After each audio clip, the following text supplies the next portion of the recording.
ئەزیزان سڵاو خۆشحاڵین لە بەرنمەیەکتری ڕاڤە بە دیدارتان شاد دەبین. تەوەری ئەم بەرنمەیە قسەکردنە لەسەر بارودۆخی عێراق و ئەو گۆڕانکاریانەی کە بەرۆکی عێراق و ناوچەکەی گرتوتەوە بە میوانداری بەڕێز دکتۆر ئەشواق جاف ئەندامی خولی پێشووی ئەنجومەنی نوێنەرانی عێراق. دکتۆر خۆشحاڵین و بەخێر بێت. زۆر سپاس بە جەنابەت. دکتۆر ئەشواق جەنابەت دووکو کەسێک کە لە بواری پەرلەمانی بە تایبەت شارەزایەکی زۆرت هەیە و دوو خولی پەرلەمانی لە پەرلەمانی عێراق بەشدار بوویت و بەرکەوتنی ڕاستەوخۆت لەگەڵ دۆخی عێراقەیە و دەستوری عێراق، یاساکان لە عێراق، سیستەمی حکوم لە عێراق، جێبەجێکردن و جێبەجێ نەکردنی دەستور لە عێراق، هەموو شتانە بەڕێستان لە نزیکەوە ئاگداریتان هەیە، بەرکەوتنتان هەیە لەگەڵی. خۆشحاڵین لە ڕاڤە بتوانین قسەیەک لەسەرم بابەتە بکەین بە تایبەت لەم ماوەی ڕابردوو، بە تایبەتی لە 2 مانگ بۆ 3 مانگی ڕابردوو دۆخی عێراق تووشی شڵەقانێکی زۆر گەورە بووە، نائستیقرارەتێکی گەورە، نادڵنیاییەکی زۆر و شپرزەیی بە ژیانی خەڵکەوە، فۆکسی دنیا لەسەر عێراق و ئەوەی کە تەدەخولی دەوڵەتان لە کاروباری عێراق هەموومانە بوونەتە قسەی ناو خەڵک، بوونتە گفتوگۆی ناو مێزگردەکان و بوون سەرنجام بوون بە گفتوگۆی میدیاش. دۆخی عێراق چۆن خوێنیتەوە لە کاتی ئێستاە؟ عێراق بەرەو شوێ ڕوادیا خوبا بڵین ئەوەی کە لە ئێستا لە عێراق گوزەرێ دەرەنجامی چیە؟ زۆر سپاس بە جەنابەت. سڵاو لە بینەرانی ڕاڤای خۆشەویست. بە حەقەت ئەوەی کە لە عێراق ئەتوانین ئەمڕۆ بڵێن نەتیجەی 16 ساڵی ڕابردوو. هەمومان دەزانین کە ئێمە پێش 2003 دیکتاتۆرەیەک هەبوو لە هەموو بوارەکان و قەتڵ و عامی خەڵک دەکرا و ئەنفالکردنی خەڵک دەکرا، بەڵام دوای 2003 دەبوایە هێزە سیاسیەکان پابەندی یاسا و دەستور، ئەو دەستورە کە خەڵکی عێراقی دەنگی لەسەردا و مافی خەڵکی عێراقی تیا جێگر کرا لە زاخۆ تا بەسڕە، بەڵام بەداخەوە جێبەجێ نەکرا لەسەر ئەرزی واقعە. و هەروەهاش مەسلەی گەندەڵەیە، یعنی تۆ ئەگەر دەستور جێبەجێ کرد ناتوانانی گەندەڵی بکەیت، چونکە دەستور جگەلەوەی کە مافی خەڵک تیا جێگر کراوە، قەدەغەکردنی هەدەردانی ماڵی گشتیشی تایە، ڕێگرکردن لە گەندەڵیشی تایە، بەڵام بەداخەوە ئەم دەستورە جێبەجێ نەکرا لەسەر ئەرزی واقعە و گەندەڵێکی زۆر بوو وەکو سەرەتان لە دەم و دەستگاکانی حکومەتی عێراقی. ئەنجار حکومەت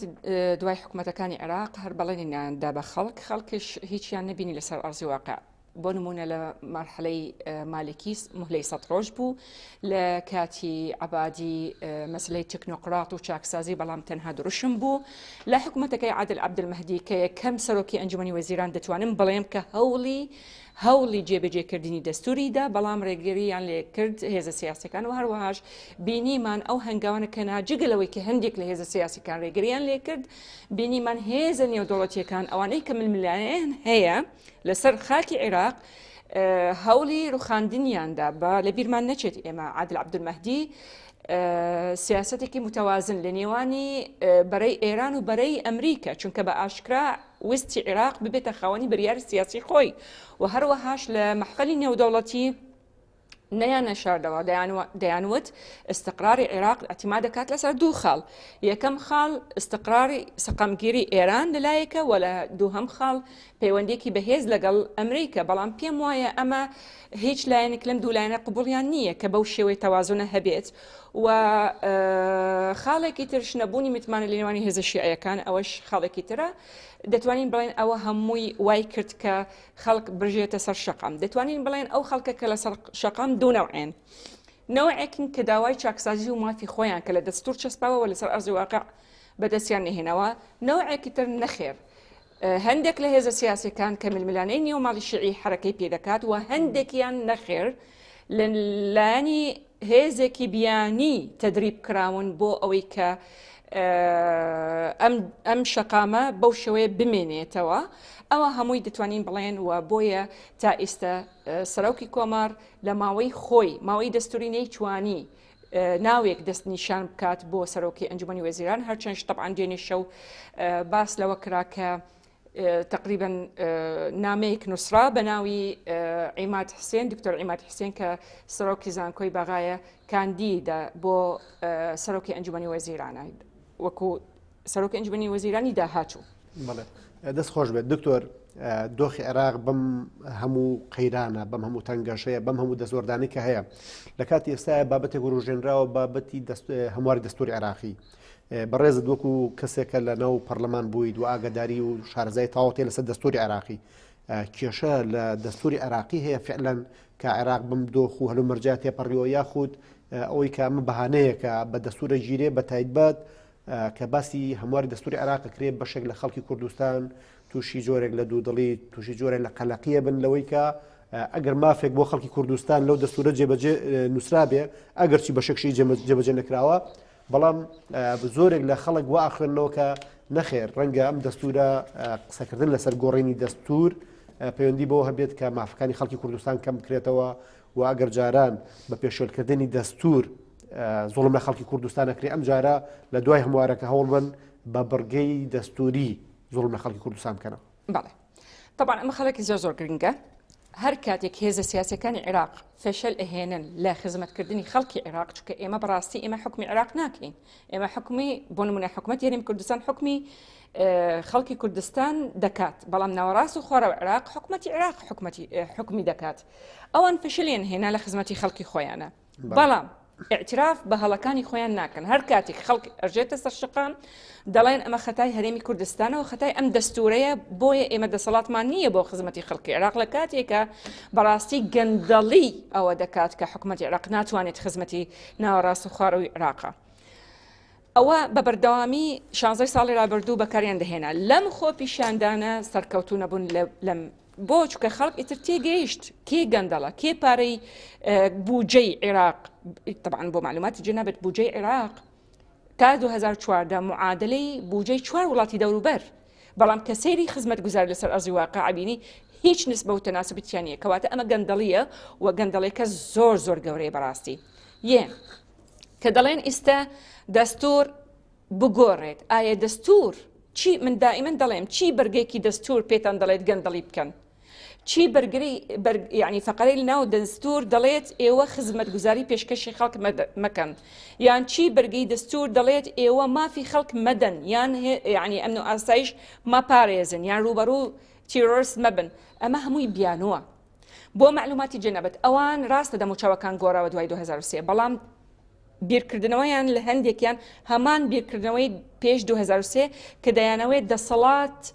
مرکزی بێت بەداخەوە هەندێک بەرپرسانی ئێمەش یان کە مقابلە دەکەن دەڵێن حکومەتی مرکزی نەخێر حکومەتی مرکزیمان نییە ئێمە لە عێراق دوای 2023 حکومەتێکی ئیتیحادیەکی فیدراڵی بە پێی مادەیەکی دەستورمان هەیە کەواتە دەسەڵات دراوە بە هەرێمەکان و دەسەڵاتش دراوە بە ئەنجومەنی پارێزگاکان کە ممارەسەی بکەن بەداخەوە بۆ هەرێمەکان ئەوە تا ڕێگرن بەرامبەر جێبەجێکردنی دەستورە بۆ ئەوەی کە هەرێمی کوردستان چونکە تا ئێستا ئێمە هەرێمی کوردستانمان هەیە چەند بەسڕە و مووسڵ هەوڵی دروستکردنی هەرێم نیان هێشت بۆ چونکە ئەوان نایەنەوەی دەسەڵات دابش بکرێت دایانەوەی تەنها لە حکمی بەغدا بمێنێت بە دەستێکی ئاسنی ئەمەش طبعاً عکسی دەستورە یەن پارێزگاکانش ئێمە بە پێی دەستور دەسەڵاتی پێدراوە و ئێمە لە خولی دووهەمی پەرلەمانی عێراق ئەو خولە لە نێوانی 2010 تا 2014 یاسای پارێزگاکان یاسای 21مان پەسەند کرد کە دەسەڵات دەداتە پارێزگاکان بۆ ئەوەی زیاتر خزمەتی خەڵکی پارێزگاکە بکە بەڵام ئەو کاتەی مالکی تەجمیدی کرد کاری پێ نەکرد بۆ ئەوەی پارێزگاکان ممارەسەی سەلاحیەتی خۆیان نەکات یەنە ئەمڕۆ کە دەڵێن دەستور هەموار بکرێت ئێمە خۆیان هەستیان کرد ئەگەر بە پێی مادەی 142 دەستور فەقەرە 4 دەڵێت ئەگەر 3 پارێزگا دەنگی لەسەر نەدا ئەوە پەسەند ناکرێت کەواتە دەزانن ئێمە بەلانی کەم 3 پارێزگامان هەیە ئەگەر ئەوان هەولی کەمکردنەوەی ئەو مافانێکە کورد هەیەی لە ناو دەستورە ڕاستە چەسپاوە بەڵام بەدەستمان نەهێنا ئەگەر هەولیاندا کەمیکەنەوە 3 پارێزگەکەی هەرێم دەنگی پێنادات هەستیان بەوە کردووە دووش فەقەرێکی ترمان هەیە لە ناو دەستوری عێراق مادەی 126 4 دەڵێت ئەگەریش پەرلەمانیش پەسەندی کرد ناچێتە بواری جێبەجێکردن ئیلا ئەگەر طبعاً مەسی دەسەڵاتی هەرێمەکان لە دەرەوەی ئەو سەلاحیەتی حەسر کە پێدراوە ناچێتە بواری جێبەجێکردن ئەگەر پەرلەمانی ئەو هەرێمە پەسەندی نەکات کەواتە ئێمە ئەوە وەکو بەرگری لە مافی کورد لەم دەستورە ئەوان هەست بەوە دەکەن بۆیە ئەمڕۆ لەم لەو ئەملا ABC دەڵێت ئێمە دەبێت ئەم دەستورە تەجمید بکەین و دەستورێکی تر ئەنووسین چونکە لەنەوە دەستور نەنووسراوە تۆ دەستورێکی تازە بنووسیت تەنها ئەوەی ئاماژەی پێکردووە کە تۆ هەمواری ئەەکەیت ئەوەی کە ئەمڕۆ هستیان پێکرد کە ئەوان ناتوانن سەلاحیەتی هەرێمی کوردستان کەم بکەنەوە بۆیە لەم لەو لەملا ABC دووبارە دەڵێمەوە دەڵێن تەجمیدی دەستور دەکەین بۆیە دەبێت نوێنەرانی کورد ئەمڕۆ بەرگری لە ئەو دەستورە بکەین بەڕاستی چونکە ڕێگەیان پێنادەن مەسی هیچ سەلاحیەتی هەرێمی کوردستان بکەن یەک ڕێگەیان هەیە تەجمیدی دەستور و ئلغاکردنی و نووسینی دەستورێکی تازە. دکتۆر پێم خۆشە قسەیەک لەسەر ئەوەش بکەین کە بۆ نمونە ئێمە لە قۆناغێکە لەگەڵ حکوومەتی عێراقی بەرکەوتنی زۆرمان هەبوو و بەشێکی زۆر لە مافەکانی مە پێشێل کرا لە بڕینی بودجە لە سەلماندنی مافەکانی پێشمەرگا لە جێبەجێ نەکردنی مادەی 140 کە زۆر جار بە شانازیەوە بەشێ لە عەرەبە ڕەگەز پەرستەکانیان و ئێمە ڕێگر بووین لە جێبەجێکردنی و لە پاڵ کووردا بۆ نمونە سونەی عێراقیش تووشی قەتڵ و عام و ڕەشەکوژیەک و وێرانکاریکی زۆر بوون و ناوچەکانیان و بەشێکی زۆری خەڵکەشیان ئەوەرە بوون. بە جۆرە لە جۆرەکانی ژوا هەز ناکەن کەم حکوومەتێکی ئێستا هاتوو لە دوای 2023 گزارش لە بوونی ئەوانەکە ئەوەی کە ئێستا ئیبینین بە تایبەتی لەم خۆپیشاندانانی ئەخیرا پێکهاتی شیعە سەرمەشق یا پێشڕەوی خۆپیشاندانەکانن ئەمێ لەمەوە پرسیاری ئەوە بکەم کە عێراق گزارش لە کێیەکە کێ خۆی بە عێراقیە زانێ یعنی ئەگەر ئەوە کووردە کێشەی دنیای لەگەڵم حکوومەتە هەیە ئەگەر ئەوە سونەکانە تووشی ئەو دۆخە خراپە بوون لە عێراقا ئەگەر ئەوە شیعەکانن ئێستا پێشڕۆی خۆپیشاندانەکەن لە عێراق ئەی ئەم دەوڵەتە ئەم حکوومەتە گزارش لە کێیەکە کێ خۆی بەخاوەن لێزانێ. من لە سەرەتا قسەکانم ئاماژەم بەو خاڵم کرد وتم ئەو خۆپیشاندانە کێن بەشێکیان فعلەن داوای مافی خۆیان دەکەن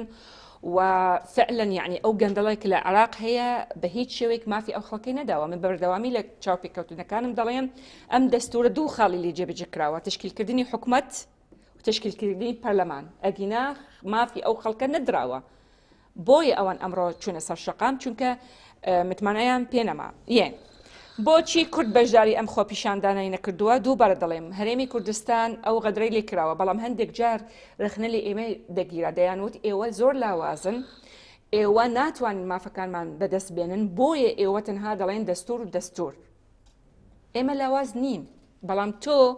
چۆن تەعامل دەکەی لەگەڵ عەقلیەتێکە وەکو ئاماژەم پێکرد تەنها دەموچاوەکان گۆڕاوە باوەری بە مافی تۆ نییە بۆیە ئێمە هەوڵی جێبەجێکردنی دەستورمان دەدات جەخت لەسەر جێبەجێکردنی دەستور چونکە هەموو مافەکانمان ئێمە لەناو ئەم دەستورە چەسپاوە بۆیە بە بەردەوامی داوای جێبەجێکردنی ئەم دەستورە دەکەین. بە نسبەتی سونە بینیمە لە کاتی بەڕاستی هێرشکردنەوەی داعش لەسەر ناوچەکانیان تۆمەتباریان کرد کە ئەوان دەستیان هەیە لە بابەتەکەیە بۆیە لە گفتوگۆی گروپەکانی ئێمە وکو پەرلەمانتار بەڕاستی رەخنە لە سونەکان دەکەن بۆچی بەشداری ناکەن ئەوان بە ئاشکرایە نایشارنەوەڵێن ئێمە بەڕاستی ئەترسین بەشداری بکەین پێمان دەڵێن داعشەیان قاعیدەیە بۆیە ئەترسین بەڕاستی ئەگینا خەڵکی ئێمەش زوڵمی لێکراوە بەهۆی جێبەجێ نەکردنی دەستور و مافیان نەدراوە بەڵام ترسمان هەیە ترسی ئەوەمان هەیە بۆی ئەگەر ملاحەزە دەکەیت تەنها بە چالاکی ئاشتیانە ئەوەستن بۆ نمونە مۆم داگرسێننیان ئاڵای عێراق بەرزەکەنەوە بەڵام وەکو خۆپیشاندان بەو شێوەیە کە لە ساحەی تەحریر نایکەن چونکە ئەترسن بەو شێوەیە بەتەکید بێنش هەر تۆمەتباریان دەکەن بۆیە دەڵێن ئێمە بەو شێوەیە بەشداری ناکەین چونکە تۆمەتبارمان دەکەن. بە نسبەتی کێماوە شیعە وەکو ئاماژەم پێکرد شیعە خۆی خودی دەسەڵات بەدەستێتی ئێستش ئامادە نییە خۆیان یەکێک لە پرسیان دەڵێن ئایا هەویەی نیشتیمانی ئیکاکە خۆی ئامادە نییە پۆستی سەرۆکی ئەنجومەنی وەزیران لە کوتلەکەی خۆی دەرچێت بۆ کوتلێکی تری شیعی چۆن باوەری بەوەی هەیە کە تۆ بیدات بە سونەیەک یان بیدات بە کورد بەو هەموو دەسەڵاتەکە لە ناو دەستور هاتووە ئێمە هێشتا لە عێراقی ئەمڕۆ نەگەیشتونە دیموکراسیەکی حەقیقی ئێمە ئەوەی کە هەیە لە عێراق دیموکراسیەکی داپۆشراوە چونکە تۆ کە یاسا و دەستور کە باڵاترین یاسا لە وڵاتە جێبەجێ ناکرێت و بەناو باس ئەکرێت کەواتە تۆ دیموکراسیەکی حەقیقی نییە چکە تۆ مافی خەڵکت نەداوە دیموکراسیەکە حەقیقی نییە کە تۆ باسی یعنی جێبەجێکردنی یاسا بەو شێوەیە دەبێت بۆیە هەر کاتێک ئێمە گەیشتینە دیموکراسێکی حقیقی سنە دەتوانێت نوێنەراتی شیع و کورد بکات کوردیش دەتوانێت نوێنەراتی ئێمە بە ئێمە ئاڵێن ئێوە بۆچی دەتانەوەی نوێنەرتان هەبێت لە حکومەت بەو شێوەی پێمان ئەڵێن بەسە ئێوە نوێنەرتان هەیە بۆ نمونە لە پەرلەمان کەواتە لە قۆناغی داهات و پێویست ناکات کورد و سنە و شیع دەبێت هەمویان بێلایەن بن و پێویست ناکات مکەویناتش پێکاتەکەش مراعات بکرێت نەکاکە من داوای نێنەری خۆ یعنی پێکاتی خۆم وەکو کورد چونکە هێشتا نەگەیشتنە دیموکراسێکی حقیقی بۆیە من ترسم هەیە لە سەر بەدەستهێنانی مافی ملەتی خۆم پێکاتێکی خۆم بۆیە جەختەکەم لەسەر ئەوەیە کە نوێنەرم هەبێت لە حکومەتیش هەر کاتێک گەیشتنە دیموکراسێکی حقیقی ئەو کاتە کێشە نییە. دکتۆر هەر بۆ تێیدی قسەی جەنابیشت خۆ بڕینی بودجێ خەڵکی کوردستان جێبەجێ نەکردنی مادەی 140 نەسلماندنی مافی پێشمەرگا ئەو هەموو زوڵمەی کە لە هەرێمی کوردستان نەکرێت هەر بەشێکە لەوەی کە عێراق ئەو عێراق نییە کە ئێمە ئەوەندە حەز بە ئەمان و دڵنیایی بکەین تا ئەوەی کە بۆ نمونە ئەگەر کابینەیەکی حکوومەت پێکێنرا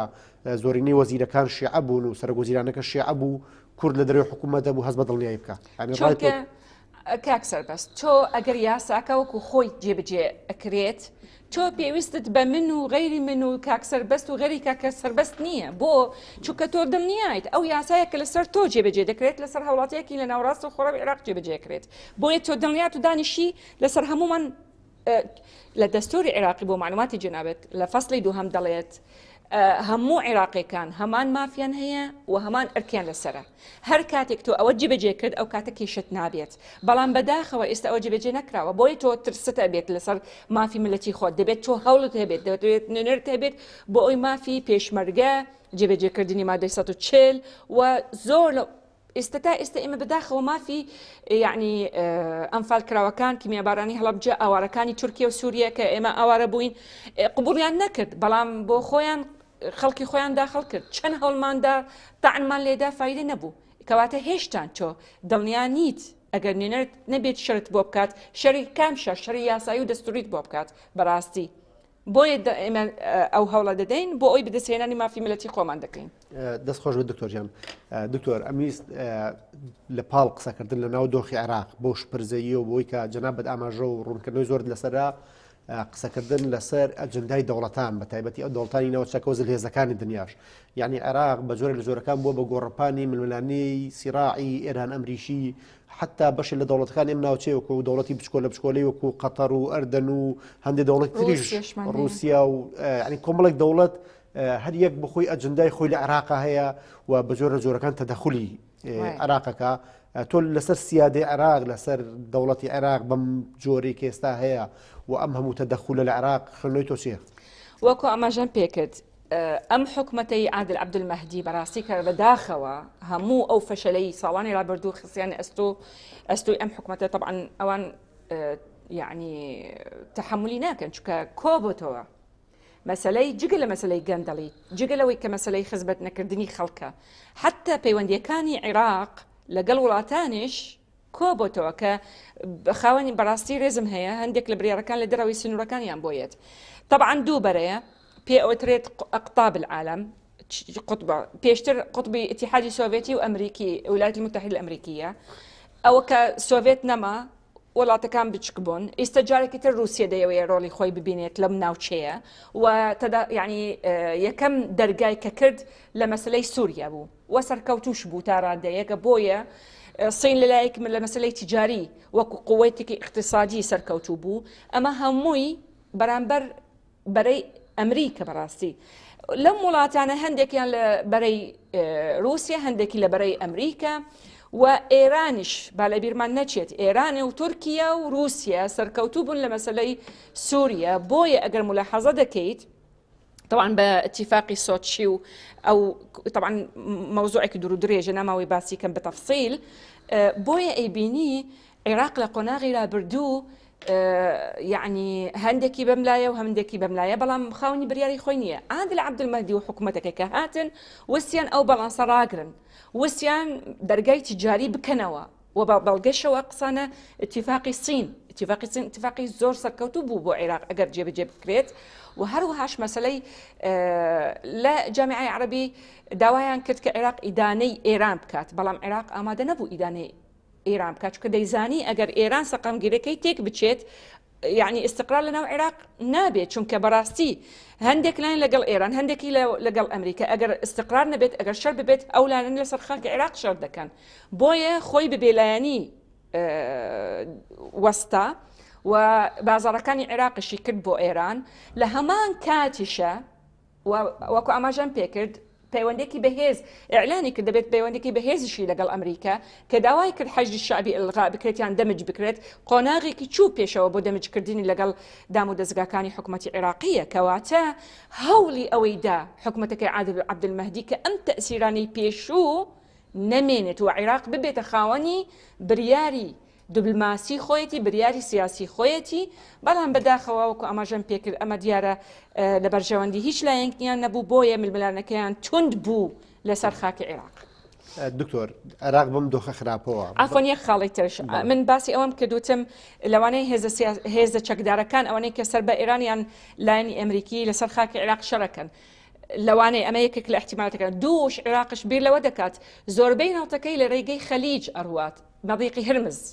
لە ڕێگەی مەضیقی هرمز ئەڕوات ئەگەر ئێران کێشەی بۆ دروست بوو ناوتەکەی چێتێکی چۆن تەزدیری ئەکات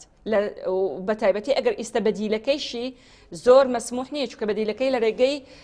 سووریا هێشتان سووریش مستەقر نییە بەو شێوەیە بۆیە عێراق حساب ئەو هەموو حساباتەی بیری لێ کرد بۆیە داوای کرد کە ئەو کێشە ململانە دوورخەنەوە لە خاکی عێراق و لە دیبلۆماسیەتی عێراق. بەڵێ دەست خۆش بێ دکتۆر عێراق بم دۆخە خراپەوە کە باسمان کرد و کە جەناب من کۆمەڵی بەرنامە و لقای جەنابتم بینیوە لەسەر گۆشەی جیاواز لەسەر بەشە خراپەکانی عێراق زۆر قسەت کردو و ڕوونکردنەوەی زۆرت هەبوو لەسەری و ئەمڕۆژ لە بەرنامەکە قسەمان لەسەر زۆر ڕەهەندی عێراق لە دەستوری لە جێبەجێنەکردنی دەستوری لە گۆڕینی دەموو چاوەکان و مانەوەی عەقڵێتەکان و لە تەدەخولی نێودەوڵەتی لە عێراق و بوونی ژمارەیەک ئەجندای زۆری دەوڵەتان لەوەی کە عێراقیان کردو بە گۆڕەپانی ململانەکان دوای قسەکردن لەسەر هەموو ئەم شتان و زانینی ئەم شتانە عێراق بەرەو کوێ بە خەیاڵی تۆ بە باوەڕی تۆ عێراق بەرەو کوێ ڕۆات؟ من ئەڵێم ئەوە ئەتیما دەکات لەسەر ئایا سیاسەتەکانی عێراق کە ئێستا خاوەنی بریارن بۆ قۆناغی داهاتوو طبعا داڕشتنی پلانێکی تازە دەبێت بەڕاستی چکە خەڵقی عێراق ئەوە لە هیچ کەسێک قبول ناکات لە قۆناغی رابردوو بەنسبەتی چاکسازی بەنسبەتی مافەکانیان بەنسبەتی نەهێشتنی گەندەڵی ئەگەر پێشتر بە وعد و وعود ڕازی بوون ئەم جارە ڕازی نابن دەبێت کردار ببینین لەسەر ئەرزی واقعە دووش طبعا وەکو ئاماژەم پێکرد لە ناوەڕاستی قسەکانم ئێستا سەرۆکی ئەنجومەنی تازە کاندید دەکرێت کە بێلایانە ئایا هێزە سیاسەکان ئامادەن ئەو چتری بەرگری لە گەندەڵکاران لا ببن چونکە لە قۆناغی رابردوو هەمومان بینەوە ئێمە وەکو پەرلەمانتان ناو پەرلەمان اعتراضمان هەبوو یعنی هەر مەلەفێک پەرلەمان پەسەندی دەکات کە گەندەڵی تایە دەینێرێت هیچ نابینن نەتیجەی نییە ئایا هێزە سیاسەکان نمونەیەکی باش پێشکەش دەکەن یان وەکو رابردوو ئەوەی کە گەندەڵی ئەکات بەرگری لێ ئەەکەن ئەمە نابێت بەو شێوەی بەردەوام بێت ئەمە خۆی تەحدیدی دەکات بەڵام دووبارە دەڵێمەوە خەڵکی عێراق لێیان قبول ناکات بەنسبەتی هێزە سیاسەکانی ئەفۆن هێزە نێودەوڵەتیەکان بەتەئکید ململانەکانیان تونتر دەبێت بەڵام عێراق دەزانێت ئەگەر خۆی ببێتە بەشێک لەم لایەن لەم بەرەیە زەرەرمەند دەبێت و بینیمان لە کاتی تەشکیلکردنی حکوومەت عادل عەبدولمەهدی ئەگەر لەگەڵ ئێران ببێت ئەمریکا حیسارە خستە سەر عێراق ئەگەر لەگەڵ ئەمریکا ئێران ئەیڕخاند بۆیە محاولەیان کرد بێلایەنێک بێنن و کوردش هەنگاوێکی زۆر ئیجابینە لەسەر چۆن ئەڵێ عەلا مەسافە واحیدە ئەمە هەنگاوێکی زۆر ئیجابی بوو بەڕاستی خۆی نەکردە خاوەنی مەوزوعەکە چونکە کورد نایەوە ببێتە بەشێک لە ململانە کورد ئەوەیە بەشێک لە ئاشتی و پێشم وایە گوێتان لە هەموو سەرۆکی هەرێم و سەرۆکی ئەنجومەنی وەزیران یعنی ئامادەی خۆیان دەربری بۆ ئاشتی چونکە مافی ئێمە ئێستا لە سەقامگیری بەغدایە چونکە جێبەجێکردنی دەستورە ئەوە دەکات کە تۆ مافی ملەتی خۆت بپارێزە هەر وێرانکاریەک ئیستا لەم قۆناغە باسی ئەم قۆناغە دەکەم لە بەغدا ببێت لا سەمەحەڵڵا ئەو تەسیرێکی سلبی دەبێت لەسەر خەڵکی کوردستان بەڕاستی بۆیە سەرۆکی هەرێم و سەرۆکی ئەنجومەنی وەزیران و زۆر لە پەرلەمانتارەکان پشتگیری ئاشتیان کرد لەم قۆناغە و هیوادارشم طبعا عێراق نەچێتە بەرەو فەوزا چونکە جێبەجێنەکردنی فەوزا یعنی جێبەجێنەکردنی یاسا جێبەجێنەکردنی دەستور ئێڵغاکردنی دەستور ئەم دەستورە بەڕاستی ئەگەر فەوزا لە عێراق دروست بوو ئەم دەستورە نامێنێت ئەم دەستورەش لا سامەحەڵڵە ئەگەر گۆڕا زەمانەت نییە کە تۆ ئەم مافەکە لەم ناو ئەم دەستورە چەسپاوە جارێکی تر جێگیری بکەیت بۆیە ئێمە نامانەوەی فەوزا یەکێک لەوانەیە بڵێت ئێوە بۆچی ئەوەندە دیفاع لە بەغداکە نەخێر ئێمە دیفاع لەم دەستورە ئەگەر فەوزا دروست بوو ئەم دەستورە تەجمی دەکرێت ئلغا ئەکرێت ئەو مافانە کە توانیمان کە ئەمڕۆ خۆیان گیریان خواردووە پێی چۆن بتوانین هەموارکردنی دەستور ناتوانین چونکە بە پێی مادەی وەکو ئاماژەم پێکرد 126 چوارەم 142 چوارەم هەردووکی ڕێگەیان پێنادات لەگەڵ ئەمەش چۆن مالکی کاتی خۆی گیری خواردبوو بەو یەک وشە معەن لە مادەی 112 پەرێکپێدانی مەلەفی نەوتە معەن ئەو معەن بە لوغەی عەرەبی ناتوانی بەبێ کورد یعنی بەبێ هەرێمی کوردستان ناتوانی بۆیە گیریان خواردبوو ئەمە پێم وایە زەمانەتی ئەم دەستورە ناکەین جارێکی تر ئەو مافانە جێگر بکرێت بۆیە ئێمە دەڵێن با فەوزا نەبێت بۆ ئەوی ئەم دەستورە دڵغا نەکرێت دەست خۆش بێت دکتۆر بەرەو کۆتایی بەرنامەکە هاچین سوپاس بۆ بەشداریت و بۆ هەموو ڕوونکردنەوە و زانیاریانەی کە پێت بەخشین ئەمەوێت لە کورتترین شتا ئەوەی کە سەبارەت بە هەرێمی کوردستان و ئەو دۆخەتازی عێراقا خوێندنەوەی تۆ چییە هێزە کوردیەکان بە تایبەتی سەرۆکاتی هەرێم و حکوومەت و پەرلەمانی کوردی مامەڵێکی باش لەگەڵم قۆناغاکەن بەڵێ پێت باش ینی خوێندنەوەی تۆ چییە هەستەکەی کورد ئەتوانێت بم ئاراستی خۆی گەر بتوانێت بەردەوام بێ درێژە بەم سیاسەتە بە ئەتوانێت بە شێوەی لە شێوەکان زەمانەتی ئەوە بکات کە مافەکانی خەڵکی کوردستان پارێزێ وەکو ئاماژە پێکرد لە عێراق طبعا لە هەموو جیهان لە پرۆسەکانی هیچ زەمانەت ناتوانین بڵێ زەمانەت هەیە چونکە ئەوە دەبێت چونکە ئەمە قسەیەک لەسەر ئێمە دەبێتە ماڵ لە پرۆسەکەی سیاسی عێراق هیچ زەمانەت نییە بەڵام وەکو ئاماژەم پێکرد ئەگەر ببێتە فەوزا لا سامەحەڵڵە ئەم دەستورە ئەلغا ئەکرێت و زەمانەتیش نییە کە جارێکی تر تۆ ئەو مافانە جێگیری بکەیت ئەوە یەک دووش حکومەتی هەرێمی کوردستان هەنگاوێکی زۆر باشی چەند لیجانێکی تشکیل کرد لە ماوەی ئەم حکومەتەی عادل عەبدولمەهدی گفتوگویەکی هێمنانە دوور لە توندی تیژی ڕاگەاندن و لێدوان چونکە پێشتر لە کاتی عەبادی ئێمە دەمانوت با دانیشین بە دۆکیومنت مەلەفەکان چارەسەرکەین عەبادی بەیاننامە وەڵامی ئێمەی دەدا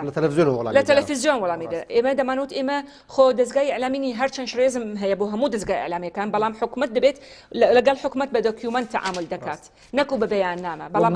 مامەڵە بکات ڕاست دەبێت وەکو حکومت نەکو وەکو هنا ئەعلام